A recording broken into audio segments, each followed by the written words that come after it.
আসসালামু আলাইকুম। দীর্ঘ প্রতীক্ষার অবসান, আমাদের গ্রুপে আরও একটা নতুন বাইক এসছে আমার ভাগনার। সেটা হচ্ছে most common bike in West Bengal. Guess করো কি? আমি 1 2 3 বললে ক্যামেরা করা, ঠিক আছে? গেস করো। হয়েছে গেস হয়েছে। Yes, that is sign SP.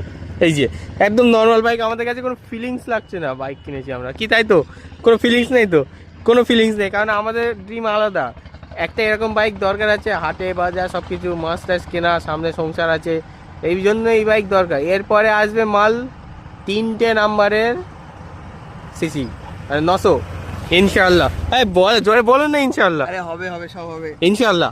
ইনশাআল্লাহ। হ্যাঁ, এরপর 900 সিসি। তবে এখন নাম্বার হয়নি, লেগ গার্ডও লাগাইনি। আমরা বলছি লেগ গার্ড লাগাতে হবে না, সমস্যা নেই, আমরা পরবো না ইনশাল্লাহ। তাই এক্সপিরিয়েন্স লোক, মানে প্রবলেম নেই। সামনে পাম্প, আমরা যাব ফুল ট্যাঙ্ক করাতে।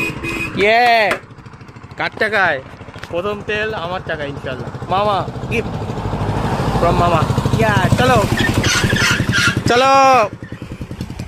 এই হচ্ছে মিটার কনসোল।